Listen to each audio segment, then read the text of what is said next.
I'm Glenn O'Kray. I'm with the Dearborn Historical Museum, and I'd like to welcome you to this segment of Through the Arsenal Gates. We have wonderful guests who have made history, are making history, and will make history. Before we get going with our guest today, I'd like to encourage you to pick up a copy of that wonderful book, the best book in the history of Western civilization, that is next to my speaker's book, Stories from the Sidewalk. So today's guest is a friend of mine from high school at Sacred Heart. This is Lorraine Dusky, and she has a most interesting story. Lorraine, tell us where you were born. I was born in Mercy Hospital in Detroit and grew up in East Dearborn initially and went to St. Alphonsus, and then came to Sacred Heart in the 9th grade when my parents bought a motel on Michigan Avenue, on the wrong side of Telegraph, apparently. Now, tell us the name of the motel. It was the Dearborn Tourist Court, and it was basically going out of style when we bought it. It had only 5 units and a small apartment for the owners. And my dad ultimately built me a very small bedroom on the 2nd floor of the office apartment area. And I lived there from 1956-57 till 1962, I think, when we moved to Garrison. Okay. Tell us, who was the most influential person in your life when you were growing up? Probably my father, without being aware of it. But that's kind of a common answer, I think. But I mean, I was very much like my dad in many, many ways. And I was definitely Daddy's little girl and all of that. But when you ask that question, the most influential teacher that actually comes to mind is Sister Rose Matthew at Sacred Heart, who taught political science. And I guess our senior year, did you have her? I had her for history. Okay, I didn't have her. So I think I had Mrs. Brady or something.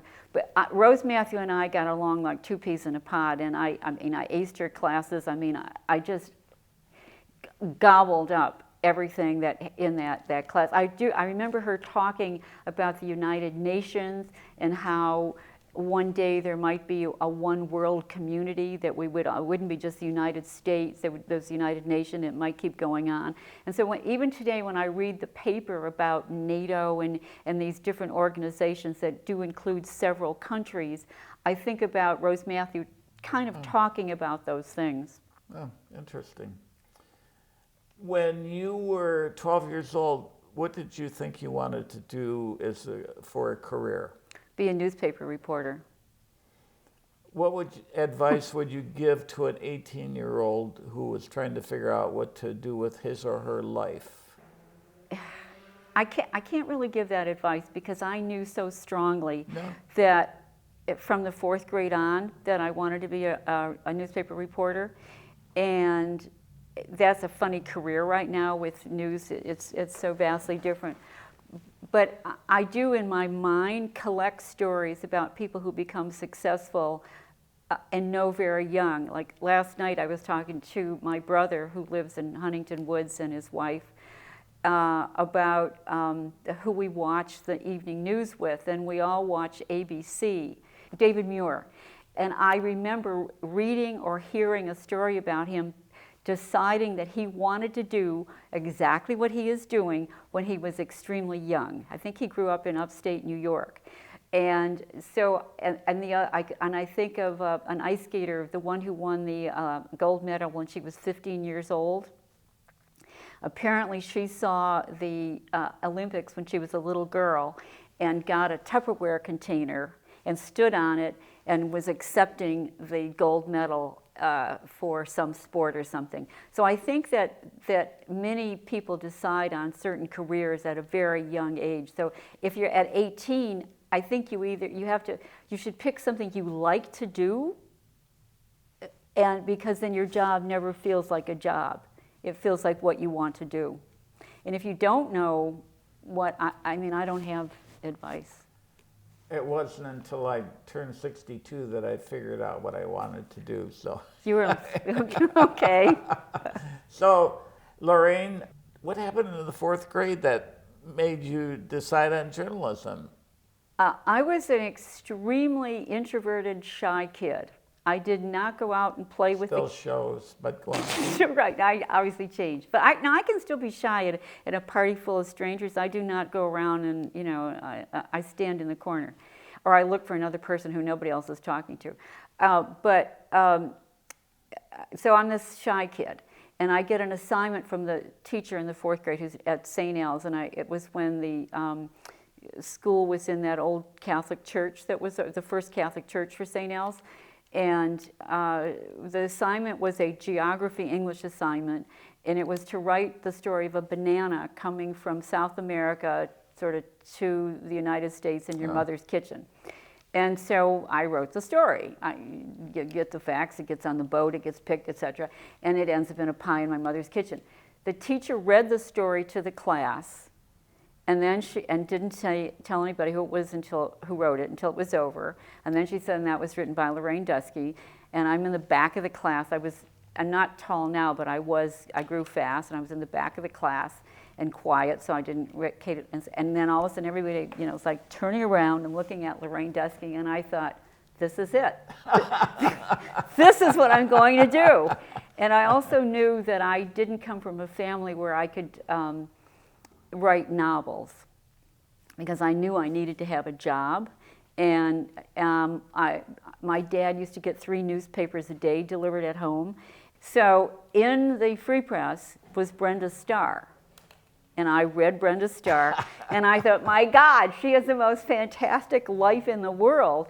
I want to be Brenda's Star. And I mean, I didn't think of it.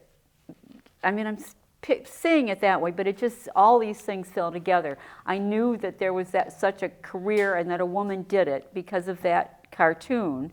And I felt at that moment that I would grow up and have the ability to do that. So kind of I was locked into newspapers at that point. Never underestimate the value of cartoons. I believe that. And also think about the impact that early childhood experiences have on children and their future. Anyhow, Lorraine, tell us about what your philosophy of life is. Can you be more specific? What's your outlook on life? What makes sense for you? Doing something with what life hands you. I mean, the reason that we are here today is because ultimately I gave a child up for adoption, and that's the focus of my book. And before that, I thought I would want to write stories in a newspaper that made a difference somehow, not just, I don't know, an accident on a corner or something like that, even though you do cover all kinds of stories. You can cover all kinds of stories. But my goal, first of all, I became a feature writer rather than a reporter, so the writing ability kind of did come into play. But at that point, there was write stories that make a difference. And when my life changed emotionally a great deal after I had a baby and gave her up for adoption in 1966, I was embarrassed and ashamed and emotionally a mess for a couple of years, married the wrong person, even though there's nothing wrong with this guy, but I married the next kind of reasonable man that walked into the room, I sometimes say to other women who have given children up. But slowly, I began to see that there was a need to make a change in adoption, that the way it was operating, and still does operate in some parts of the United States, but it is changing, it's changed a great deal since then, is to not make the records closed forever to the adopted person, and the birth mother too, that's of course involved. But basically adoptees are just said, we're going to take away your right to find out whoever you are. And I realized that I could use my life and write about it, that I had the ability to write about it, and I would be strong enough to take the slings and arrows that came my way. And I will say they did. And if that's that, I mean, make lemonade out of lemons would be my overall guiding philosophy for life. Tell us what your values are. My values, honesty, trying to be honest about yourself. Yeah, I think the main thing I think about is if this happened, and it happened to me, and I was a participant in it at the same time, and instead of just letting it sit there like a lump of coal in my life, try to do something good with it. So is that a value? I mean, friendship? I mean, you know, those are such big questions. I can't quite figure out how to pin them down. Let's back up a little bit. You were a journalist. What publications did you work for? My first paying job was a Dearborn guide. That goes back to when I was 15 and in high school. 15 years old. Brenda Starr. No, it wasn't quite Brenda Starr. I wrote a column called Shamrock Snatches. And do you remember it all? No. Well, it was there, so it didn't have much of an impact. But it was about the goings-on at Sacred Heart. But I have to say, I wasn't paid, which always made my mother very angry that he didn't give me that Bill Ross didn't give me $10 or something, because I had a deadline and I would be borrowing the car on late Tuesday night to drive to the Dearborn paper to drop it off and everything, and and I would be driving from West Dearborn to East Dearborn because the paper was on, I think, on Southfield or Ford Road perhaps. So I started there. I worked, after that I worked in the Saginaw News for about 6 months, and then I got a really good job in Rochester, where I was the only woman in Rochester, Minnesota. New York, Rochester, New York. And I was the only woman in the Metro department with about 20 guys, and I was less than a year out of college. But that is where I met and fell in love with the political reporter and columnist, and had a baby, and he happened to be married, which did not, which is an issue, of course. He was Irish Catholic. After that happened, I did have to leave town, and I then went to Albany, New York, where I went to a newsroom that had just as many women in it as men, and that was actually a better job and an easier place to work because it was men and women. And then the next paper, I worked briefly at the New York Times in the women's department, which did not work out terribly well. So ultimately, I began freelancing, and my stuff has been in, Newsweek, the New York Times, Time Magazine. McCall's and these other magazines were running more features. There was a Cosmopolitan. There was a magazine called New Woman that I wrote quite a bit for. Parade magazine. Did you make a decent living? Depends on who you ask. My mother was always... For the person making minimum wage, you probably made a lot of money. Well, there were times as a freelance, there was a Time magazine started a new magazine called Women's Sport, and I got an assignment from them, that was my idea, to cover the international parachute competition in Hungary. Great assignment, right? Because I'd go to Hungary, and all that happened. I wrote this, I thought, really good piece. The magazine died. I did not get paid. I had to call up Mom and say I need $400 for rent. So if you were to ask my mother if she were here today, she would only when she went to work for a magazine, because ultimately I did take a job as a senior editor at Town and Country magazine, which is very different from my beginnings, or Brenda Starr. Yeah. Tell us about the romance. The romance. It began actually the very first. Well, start with the guy. Dearborn romance. Well, it was this actually. This is kind of an interesting story here. Yes, because of the ending. The little.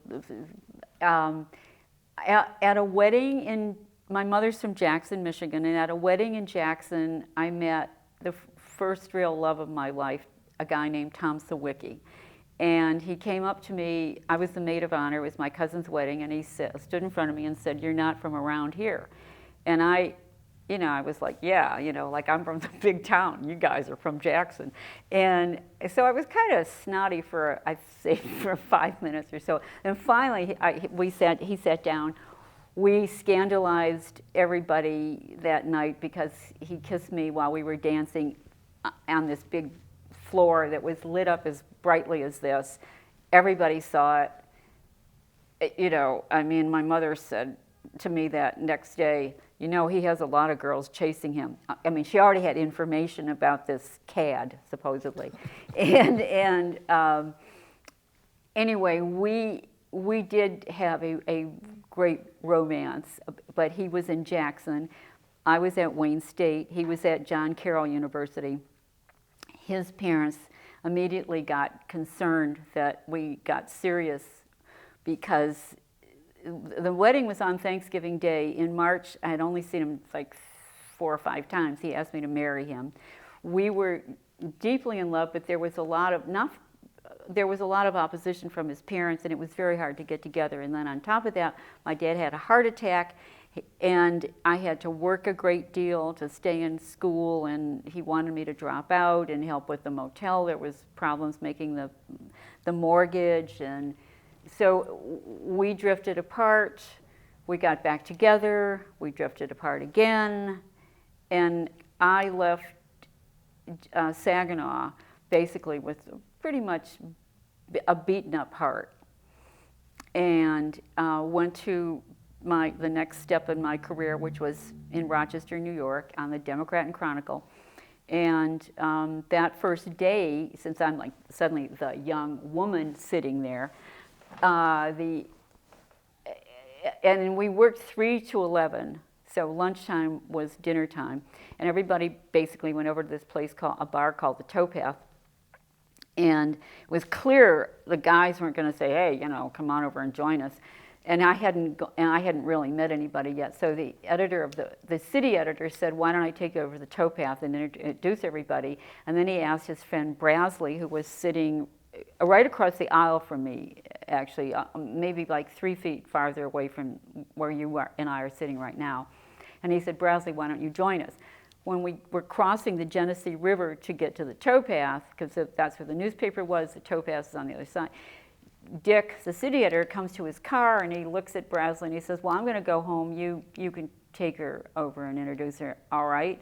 And I'm like, "Oh, God, you know, this guy doesn't really want to be with me," but now he is.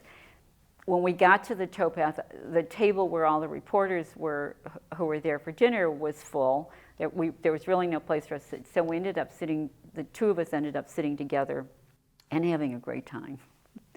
And although I didn't think about anything ever happening between us, it did.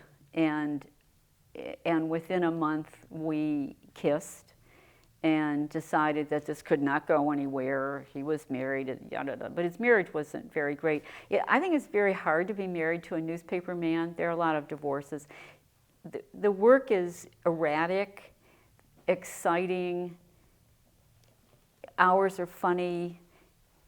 You are in a high energy life with a lot of rewards. I mean, you know, you're crazy, you're working on a deadline, and then you got this breath of fresh air, your newspaper stories the next day, there's your byline.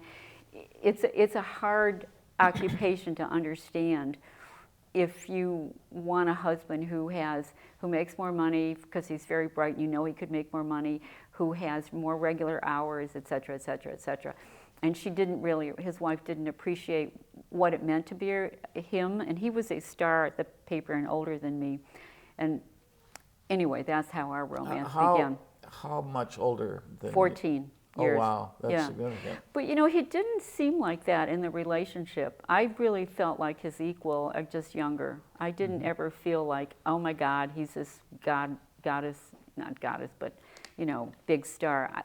Our relationship wasn't like that somehow. I can't explain why. You fell madly in love, and you want to talk about birth control or not? Sure.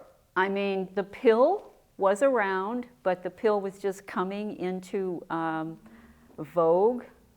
You basically only a year before had the Supreme Court decided that it was legal for married couples to use birth control. I mean, I know that sounds like a ridiculous thing, but that's actually what happened. I'm not actually sure about the year, but that there was a court case, Connecticut versus Griswold, allowing married couples to use birth control. So now we're talking about married couples, okay? So you didn't just, especially if you're raised Catholic, even though by then I was not going to the priest and confessing anything or going to communion on Sunday. You didn't breeze in, though, to a gynecologist's office and say, I need some birth control, doc. Nor did you keep condoms, it was such a different world. It was still very puritanical. And so, and then also, part of the story really is that Patrick was not able to have sex because of guilt for a while there. And I do say in the book, but all good things come to an end, because that's in a way how it felt for me, that as long as we weren't actually having sex, I couldn't get pregnant. And then that changed, and before I did anything about it, I was pregnant. And then I went to the doctor, and I lied. I said I had a boyfriend. I was engaged to somebody in law school, and we couldn't get married because at that point I'm just trying to get him to give me birth control. So we do it, but I say, but my period's late. So he takes a pregnancy test, and it comes back negative. So, whoa, Patrick and I celebrate. I'm not pregnant. Everything was great, but indeed I was pregnant. But I was so freaked out about the idea that I could be pregnant, and I would have to tell my parents. There had been, there had been a fight over me going to college in the first place, even though my mother always supported me, but my dad said, we're not that kind of people who send their daughter to college. So I had to prove them. I'll back up? Yeah, tell us about that a bit. You were not the type of people that send their daughter to college. What does that mean? My dad had started life as a coal miner in Pennsylvania, in Appalachia. And he, as I write in Hole in My Heart, had made a big leap himself on the scaffolding of the American dream. But when I knew him, he was a construction manager for the Simez construction company that were building houses left and right in Detroit. So he basically wasn't even a carpenter anymore. He had a company truck, and he drove around from the different jobs to see that things were happening the way they were supposed to happen. On Friday afternoon, he and the bosses played pinochle, and when he got paid. And so in the 8th grade, that's what he was doing. But when I went to him and said, I need to take Latin and algebra, he just became almost like a man I didn't know. Because I had really been Daddy's little girl, and I was supposed to get good grades, and everything was going towards college, but he had never actually considered that then his daughter would say, I'm going to go to college and do something besides just get married. And I didn't say that to them at that point. And he just, especially the Latin, what good is Latin going to do you? And every time I answer a question on Jeopardy that has anything to do with Latin, I think of this. Dad? Yeah, right. So we had a fight in the 8th grade, and he had to sign a slip of paper. I started 9th grade at St. Al's, and then they bought the motel, and I switched over to Sacred Heart in the middle of the first semester of 9th grade. And I had to prove to him that it was okay that I had done this and that I would succeed. And I did graduate from college. And he also then, when he had a heart attack freshman year, then he wanted me to drop out. This was not a fight that was over at one time. Mm-hmm. Then it was on again, and I did not drop out and finished college, and he accepted everything. But in the back of my brain, there was this, you can't let your daddy down, or your mother, who didn't want you to leave home when you got this job in Saginaw. She thought that was the end of the world. So I was letting everybody down. Okay. So you're pregnant now. Did you tell your coworkers? No, I didn't show, and so I didn't know I was pregnant till I was about 4.5 months pregnant. Because to get medical about it, I kind of had small periods, and the doctor had told me I wasn't pregnant. And so even though now when I look back, I realize I had a mild version of morning sickness because I thought I had the flu a couple times because I was having trouble eating. But then that went away. So I was I do write this, that there could have been a sign across the street going, "You are pregnant." And I'd say to myself, well, that's not for me. And that's kind of how I was until I couldn't. Get your clothes on. It wasn't that bad because I was still going to work and I was able to hide it. Okay. But then as soon as I found out, I quit because and the editor was upset and he said, "Can't you take a leave of absence?" I made up some lie about my father being sick back in Michigan and I had to go home and take care of him. Whatever. I just had to quit and get out of there. So you stayed in Rochester while pregnant. All right. What was the tenor of the relationship that you had with your lover Patrick? During that time? He was like we were married. I mean, he came over every night for dinner, every night that he worked, which was 5 days. He managed to see me on the weekend. I mean, we were in love. I mean, this was and I used the time to read all the classics that I was a journalism major and an English minor. So I read all the books that I hadn't read, and we had kind of like our own little book club. I mean, we would talk about them, and he had been an English major, and so he would tell me what to read. And I got the New Yorker. In Cold Blood came out in the New Yorker, and that's a big fat book, and that came out in 2 or 3 parts in the New. So I read, and I learned how to cook. Okay. Were you depressed? Only when I had to think about giving up the baby. He was also hoping that he was talking about leaving his wife. Do you think he was sincere? Absolutely, he was sincere, yeah. Because, it didn't happen. He tried to leave and then went back. And he had 3 kids, and they were still kind of young. And although he wasn't a Catholic in the sense of going to church every Sunday anymore, his mother worked for the bishop, which, Complicated it. Well, for her to tell her boss, "My son's getting divorced," oy vey. Well, she wouldn't say oy vey, but it was unspeakable. I mean, one of his brothers, I think, became a deacon in the church. I mean,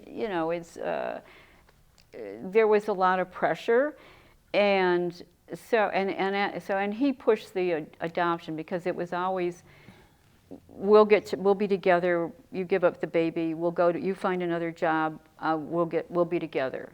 So that was always part of the story. And in fact, he did leave his wife after the baby was given up for adoption, after I was in Albany, and he went out of town to cover a state Republican convention. He was in Canandaigua, came back, and covering a convention means no sleep, lots of booze, lots of coffee, lots of deadlines. You're exhausted after a week. He came back to Rochester. He doesn't have a place to go. I'm not there with with any apartment. I'm in Albany. His kids called him on the phone and said, "Daddy, come home." And he called one Sunday afternoon and said, "I can't do it." He had already can't do it. I can't leave the family. Okay. He had already told his wife. We had been together for a long weekend just before the convention. So he had already sort of told her, "I'm leaving," came to me in Albany. We drove back to Rochester, and then this convention came up, and then the next week he called and said, "I can't do it." And so he got divorced. By the time he did get divorced a couple years later, I was married. Okay. All right. So how was it giving up your child for adoption? Mentally? It's 2 things. It's the worst thing that I ever did, and it's the worst thing that ever happened to me. It is on a scale that I can't compare it to anything. I always grew up, as I've made clear here, wanting to have a career and not be a mother, or like my mother who baked a lot. My brother and I laugh about some of the cooking things we do that, reminds me of Mom.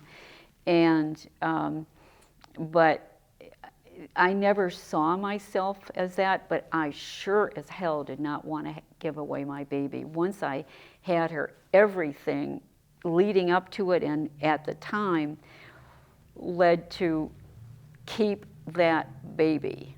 It's your baby. And I'm getting goose pimples just telling you about it. Everything in my body, I was like flooded with hormones apparently, mentally.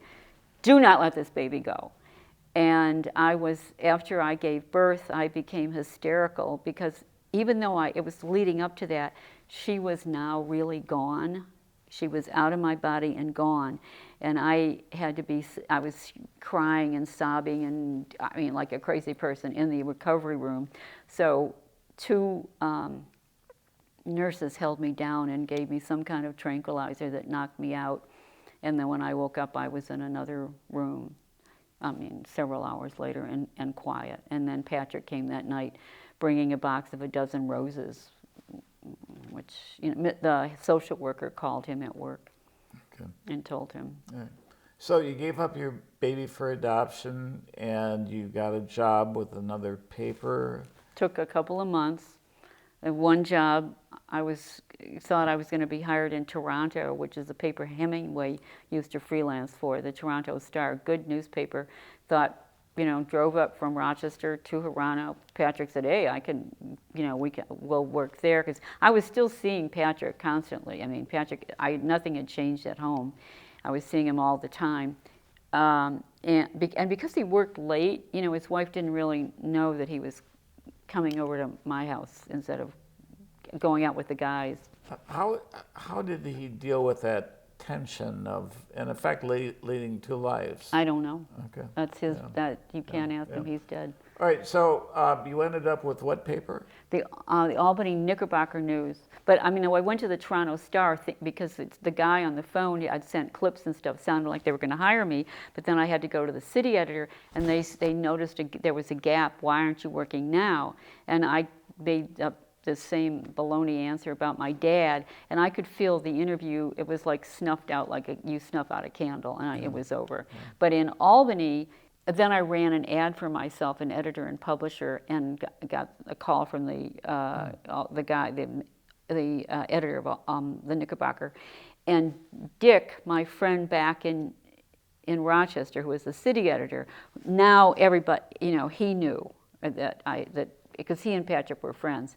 And he had called Bob Fitchenberg, the editor in Albany, and said, whatever he said, when I got there for the interview, it was like, what do you want to cover? Education or health and science. And so it was kind of, the job was like mine once I went to the interview. All right. So how did you get back with your daughter? Time passed. And in 1972, I read in the newspaper about a movement. She was born in 1966. In 1972, as my marriage was breaking up, my first marriage, I read in the newspaper in the New York Times about a movement of adoptees trying to unseal sealed birth records. And it was a big story, covered like this much of the paper. And I think the headline is, Adopted Children Who Want to Know Who Is My Mother. That's just what it said. It's not July 26th, I think, 1972. And I read it and I just went, wow, I am not the only person who is missing my daughter. They want to know also. And I got an assignment immediately from Cosmopolitan magazine to write about this, and went over to interview the adopted person, Florence Fisher, who was the leader of this movement, and told her after sometime during the interview, and she said, I thought so, that I thought you were involved as soon as you came to we started talking. And slowly but surely, I wrote more. The first piece I wrote was in New Woman magazine, and it was under a pseudonym, Phyllis Bernard. But the headline is something stupid like "Things your married lover doesn't tell you." I mean, that's what the story, that's what the headline says. And I still thought I would keep it secret. That was published the same month that this piece was in the newspaper. So I'd already written a long essay about this, and I guess my first husband thought that would be it, because his parents, who had objected to our marriage because I was 5 years older and he was still in college when we got married, they would have protested like holy hell to now have not only did he marry this much older woman, she is this horrible person who gave up a child, and his grandparents, his grandfather had been a bishop in the American Baptist Church. I mean, I was really not what they wanted nobody wanted me as a daughter-in-law. I believe that's true. I think it was necessary for me to not be married during the time that I came out of the closet, because in 1975, I was the first person who did, in an op-ed in the New York Times, and that's pretty public. So how did you find your daughter? By 1981, I had published Birthmark, which was the first book about giving up a child that somebody's name was attached to and available nationally, publicized nationally. I did a lot of television. I did it on all the Detroit stations. I began to hear by going to meetings of ALMA, which stands for Adoptees Liberty Movement Association, that there was somebody who was finding people who were underage. Because Florence, who was running it, she knew there were ways to get your original birth certificate. But I couldn't go to those meetings because my daughter was underage, and we knew that this was causing a lot of commotion in the legal circles with adoptive parents. This was causing a lot of commotion. You might not have known about it, but if you were in the adoption world, it was like a bomb was beginning to go off. And I heard about this person, male or female, I don't know. When I wrote Birthmark, which came out in 1979, I had put in all the clues: girl, Strong Memorial Hospital, April 5th, 1966, adopted. So anybody reading this book, if they had a daughter born that day, the clues were all there. I didn't hear from anybody, but I had hoped it would happen. Anyway, by 1981, I had met Tony. I still was... Tony is... my husband, still my husband, Anthony Brandt. And I was still thinking I had to wait because she was 15. But we had dinner just before we got married, dinner one night with a good friend of mine, a guy named Peter McCabe. He had been an editor of Harper's Magazine. And he lived around the corner from me in where I live now, in Sag Harbor, New York. And he said, Dusky, what are you waiting for? You're not going to, you can't move on. You're not going to go back and get your daughter. You're not going to do anything to upset, What are you waiting for? I mean, what's so sacred about being 18? Come on.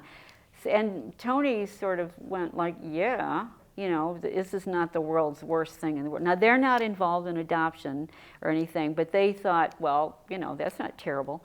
So I called the person who knew somebody who knew the guy. I say guy, but let's be non-sexual here. I have no idea if it was a male or female. And then we got married. We went on a long honeymoon, and when we came back, there was a letter in the mail that said, we found her, you owe us $1,200. I mean, I knew it was $1,200 before we left.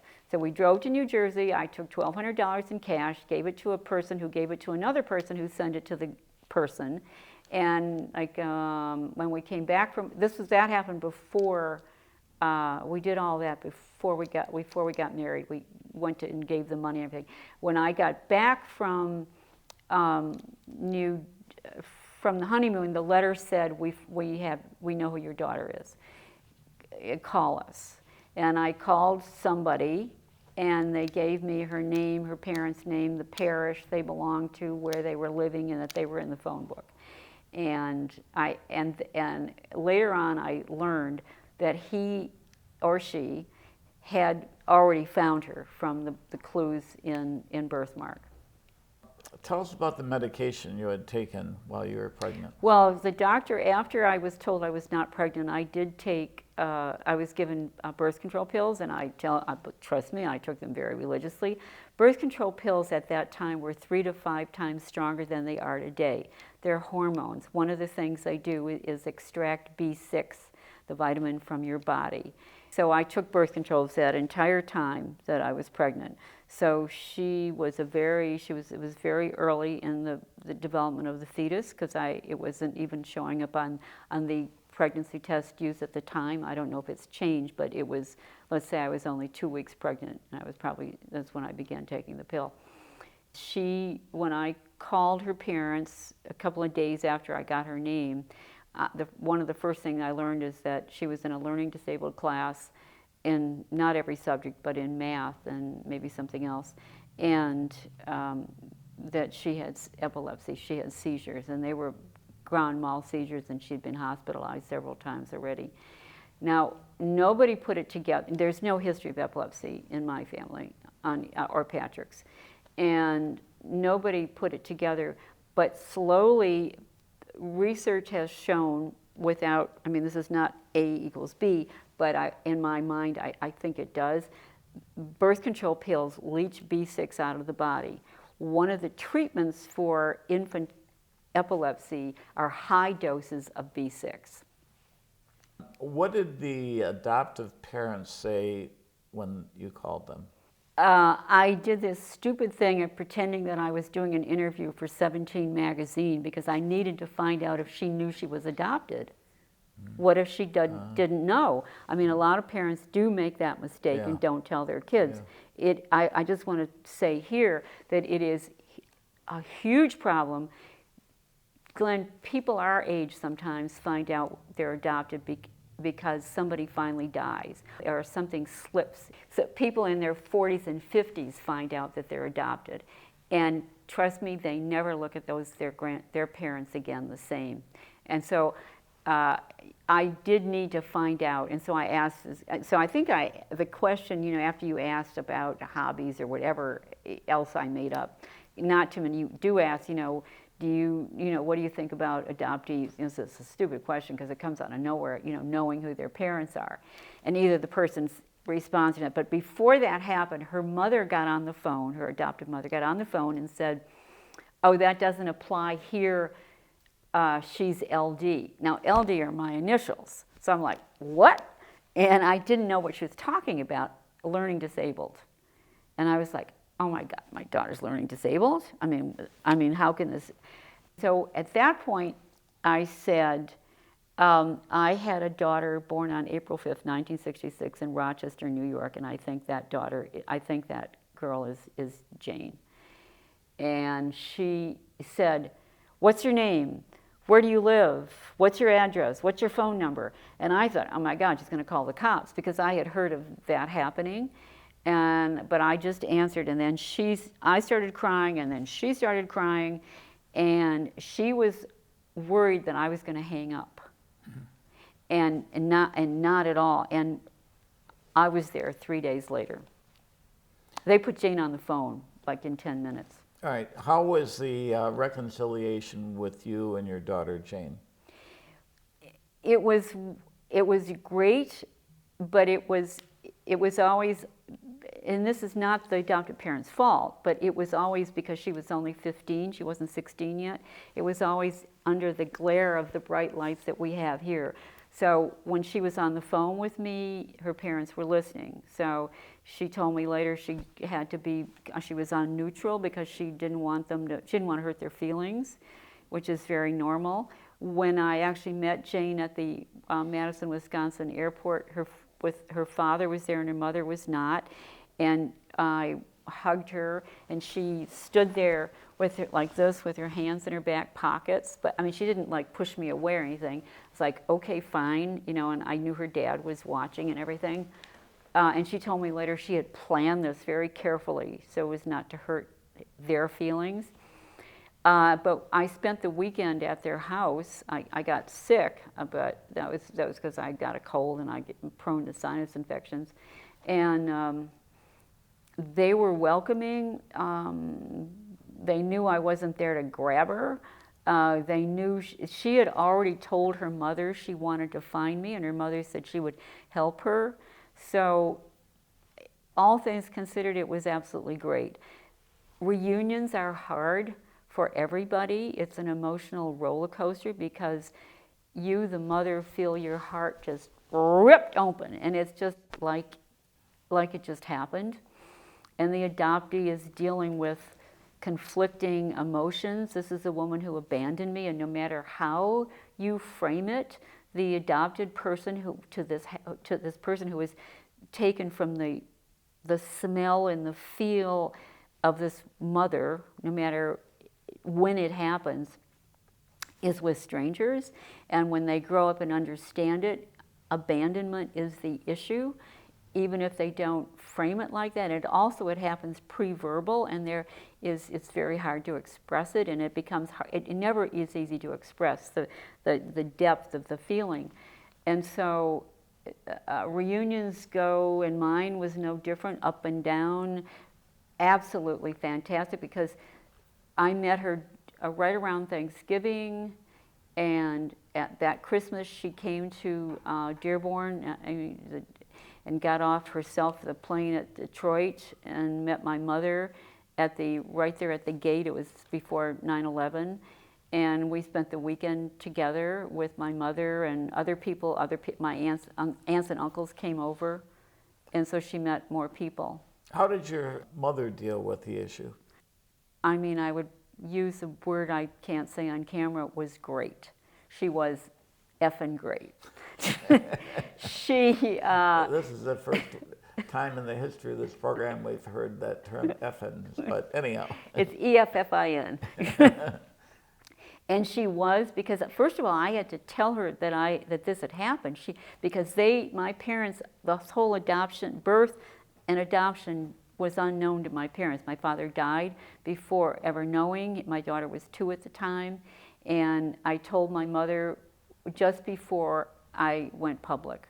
I had already testified in court for an adopted person who was trying to unseal their records, and I knew that case in New York could have been covered by the paper, and it could have been news. And so I went home and I told my mother in the restaurant at the Dearborn Motel here, the Fairlane Inn? Yes, the Fairlane, yes. We had lunch. That's where the museum is now located, but go on. Yeah. Okay, but I think they had a restaurant? Yes. Okay, we had, my mother ordered gin and tonic, I think, and then between the order and the drink and the food, I told my mother, you basically have to get the words out, and she said, oh my God, I'm not hungry. But her first words were, how was your labor? She didn't criticize, she didn't say, oh my God, how could you do this to us? A lot of parents say that to their daughters, especially in that era. No, it was, how was your labor? She understood I must have been alone, and that it must have been hard and was terrible and everything. And when then I told her, I'm telling you because this is what I'm going to do, she said, you're doing the right thing. I think every adopted person must want to know. She couldn't imagine that anybody wouldn't. Tell us about your relationship with your daughter. It was up and down. When she came to visit us that summer, she came like 2 days, she turned 16, so she had Easter break. So she came to Sag Harbor, where we live, and it was absolutely wonderful. We went to the city, we went to the theater. I mean, it was terrific. But over the years, there would be breaks, there would be silences, it was always difficult because you feel like if you say the wrong thing, and it's true, they're going to shut the door more than they would. It isn't the same as if I had not given her up for adoption. But I am never, even though sometimes it was sad and many more tears were shed and everything, I never had a day where I was sorry that I had done that I found her. Now, backing up a minute, tell us why you gave her up and didn't just say, I'm going to raise her by myself. Was it the pressure from the hospital? No, not the hospital. Patrick or social pressure? But social pressure in Patrick. Okay. I could have. And I guess, the guilt still stays that I wasn't strong enough to do that. and figure out how. I mean, I think my parents would have helped me. So there's always guilt from that. But Patrick was adamant about this, and he kept saying, later, I'm going to leave my family. He didn't say that. It was like, I'm going to leave. I mean, we're going to be together. You were my woman, we're going to be together. But we have to do this first. And then there was tremendous social pressure. I mean, a single woman at that time is a bastard, the kid is a bastard, doesn't have a father, everybody's talking about it. Children need, a full family, a picket fence and a dog and maybe a pony in the backyard. And, there was just a lot of pressure to not be a single parent. And Patrick was part of that, and it's what happened. Okay. What happened to Patrick? Patrick left his wife and the family within a couple of years later. I got married, she was born in 66, I got married in February of 68. I would say in about 1971, Patrick had left his family and was working on Long Island at Newsday, which is was then a very kind of big, successful newspaper for Long Island. And he called me, and it had to be then because I was working at Clairol in public relations at that time. So we had lunch, we met, and he wanted me to leave my husband. We did not have children, and we're planning not to have children. And I thought about it, but in the end did not. So we stopped seeing each other, because there were several lunches involved here. And then he remarried somebody else and never got it together to meet Jane, even though we tried. I found out later that alcohol was an issue with him, and Newsday had sent him to rehab a couple of times, and he was still the same graceful man and writer, but alcohol was an issue, and he died before Jane ever met him. Okay. Tell us about what happened with Jane. Jane committed suicide. She had epilepsy that never left her. She had the cross of being adopted, and I'm sorry if someone's watching this and hates those words, but adoptees are often told they're lucky when they have good adoptive parents, but the adopted person is thinking, if I were really lucky, I wouldn't be adopted. So, that cross never goes away. Adoptees are 4 times more likely than the general population to commit suicide, and I don't know the number for epileptics, but Jane's father, adoptive father, told me that when he called, let me back up a bit, she had put on a benefit for the Epilepsy Foundation in Madison. She had a darts tournament at a pub and raised a couple $1,000. And both sets of parents gave money for prizes for the darts. Okay, so when he called the Epilepsy Foundation to tell them that she had committed suicide, the man on the phone said to him, she lasted longer than most. So Jane was my daughter's name, obviously, had a lot of crosses to bear. It wasn't just the adoption, it was the epilepsy, it was the drugs that you take to control the seizures, dull your brain. She did very well at 2 years of college, but she could never actually hold a job that led to the next step often. She was, even if she worked at Burger King, she would be the assistant manager, but never could be manager. She obviously had the brains, but the drugs to control her depressions and things, she just had so many strikes against her. And so I had to deal with that, and I was at the funeral with Tony, and her mother and I, her adoptive mother and I, the 2 mothers, stood at her casket and said, God, I hope I can say this, she is at peace. Jane had a child along the way. Yes, and she is a teacher here in the school system. She's an art teacher, and I have to say, my brother is a retired art director. My niece is a very successful and talented graphic designer, and she teaches art. and we're going to have dinner with her tonight. And she visited me with her boyfriend in August in Sag Harbor. I have her picture in my wallet. We have a great relationship, and I think that's so good. it is. Tell us about the You first boyfriend. The Oh boyfriend. yes, This is a crazy story.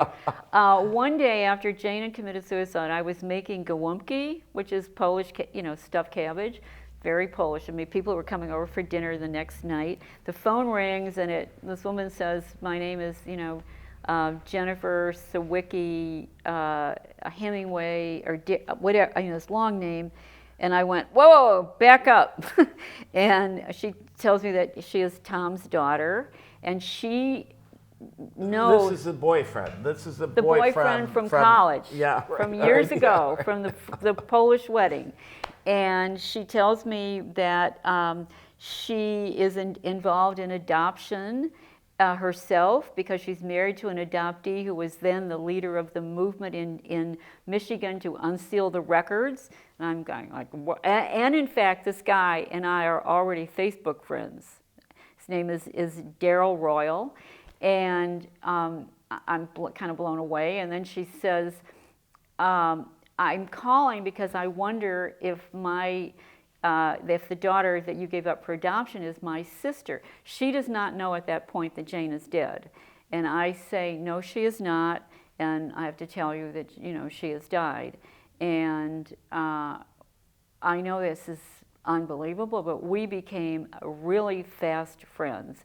She's at a cottage right now in northern Michigan, but I'll see her on Monday. We talk on the phone a couple times a week often. We text each other.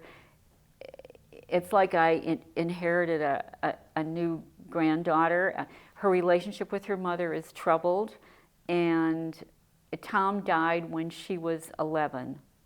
So yes, that's an important part of the story also, because there's not this phantom boyfriend in the picture also. He died when she was 11, and when my mother was still hoping we would get back together, because we actually saw each other once for lunch in Jackson.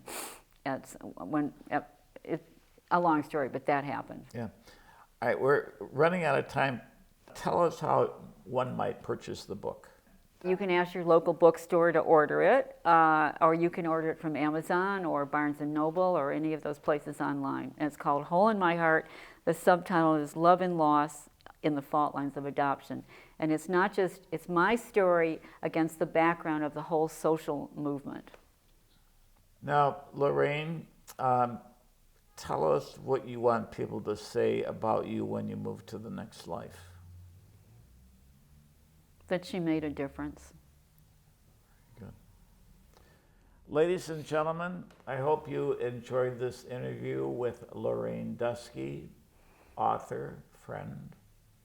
If you enjoyed the show, tell all your friends and relatives. If you didn't enjoy it, just keep it to yourself. Thanks for joining us. Oh, Glenn, that was a really good interview.